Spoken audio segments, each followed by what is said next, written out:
সবজি বাগান থেকে আজকে কি কি সবজি বাজার করলাম এবং আমাদের সবজি খেতে কি কি সবজি লাগিয়েছি সব কিছুই আপনাদের সাথে শেয়ার করব। আসসালামু আলাইকুম, কেমন আছেন সবাই? আমি তো আলহামদুলিল্লাহ ভালো আছি। আপনারা কেমন আছেন অবশ্যই আমাকে কমেন্টস করে জানাবেন। আজকে আমি আর আম্মু চলে গিয়েছিলাম নিচে সবজি তোলার জন্য। প্রথমেই আমরা এই করলা তুলে নিচ্ছিলাম। করলাগুলো কিন্তু অল্প দিন আগে গাছটা লাগানো হয়েছে, এর ভিতরে দেখেন কত সুন্দর ধরেছে।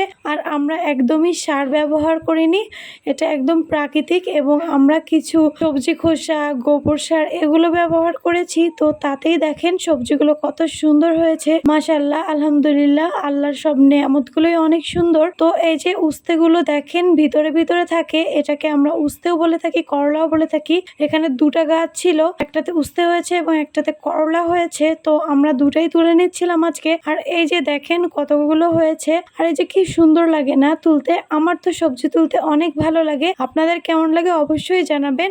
আমাদের ছাদেও অনেক সুন্দর গাছ লাগিয়েছি, সেখানেও অনেক সুন্দর সবজি ধরে, ফুল গাছ, ফল গাছ, অনেক কিছুই লাগিয়েছি। সেটা না হয় অন্য একদিন আপনাদের সাথে শেয়ার করব। আজকে দেখেন কতগুলো যে করলা তুলে নিয়েছি, করলা তোলা হয়ে গিয়েছে। এবার তুলে নিব টমেটো। এই লাল লাল টমেটোগুলো কিন্তু দারুণ লাগে, আর যদি নিজেদের ক্ষেতের হয় তাহলে কিন্তু আরো দারুণ লাগে। এখন কিন্তু টমেটোর সিজন না, তারপরেও এই টমেটোগুলো অনেক সুন্দরভাবে হয়েছে। পাকা টমেটোগুলো দিয়ে সালাদ করে খাবো এবং কাঁচা টমেটোগুলো আলু দিয়ে ভাজি করলে অনেক বেশি মজা লাগে, একটু টক টক লাগে। আর যেহেতু আমাদের গাছের টমেটোগুলো খুব অল্প টক, বেশি টক লাগে না, তো অনেক মজাই লাগে খেতে। আম্মু এই যে সব টমেটোগুলো একে একে তুলছিল আর আমি তখন একটু ভিডিও করছিলাম। এরপরে আমিও তুলবো, আমারও সবজি তুলতে কিন্তু অনেক বেশি ভালো লাগে। আমাদের বাড়ির সামনে অল্প একটু জায়গা আব্বু ফাঁকা রেখেছে এই সবজি লাগানোর জন্য। যতই আমরা বাজার থেকে সবজি কিনে খাই না কেন, নিজেদের হাতে সবজি লাগিয়ে খাওয়ার মজাটাই অন্যরকম।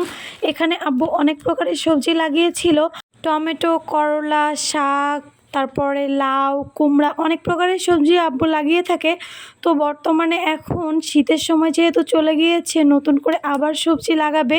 তো এটা একান্ত শখের বশে করা। এখানে আমাদের অনেক ফুল গাছও আছে, যেমন গোলাপ গাছ, রজনীগন্ধা, এগুলো ফুল গাছ লাগিয়ে থাকি শখ করে। তো গোলাপ গাছে অনেকগুলো ফুল ফুটেছে, সেটা না হয় অন্য একদিন আপনাদেরকে দেখাবো। আর এপাশে দেখেন কথা বলতে বলতে কতগুলো টমেটো উঠিয়ে ফেলেছি। টমেটোগুলো কিন্তু উঠাতে দারুণ লাগছিল আমার কাছে। তো এই যে টমেটোগুলো একে একে আমি সবগুলো তুলছিলাম আর আপনাদেরকে দেখাচ্ছিলাম। আপনারা কে কে এরকম সবজি চাষ করে থাকেন ছাদে অথবা বাড়ির সামনে অল্প একটু জায়গায়, তারা অবশ্যই আমাকে কমেন্টস করে জানাবেন। আমার কাছ থেকে কিন্তু আপনাদের কমেন্টস পড়তে অনেক ভালো লাগে। তো এপাশে দেখেন আমি কতগুলো টমেটো তুলে নিয়েছি, এখানে প্রায় অনেকগুলো টমেটো হয়ে গিয়েছে। এখানে এই যে আরও কয়েকটা তুলে নিলাম।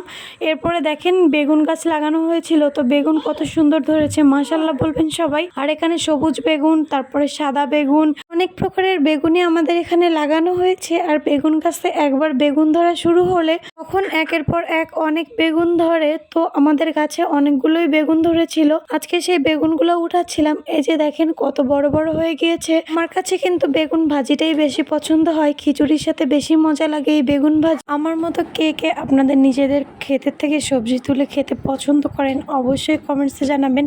আজকে এ পর্যন্তই, আল্লাহ হাফেজ।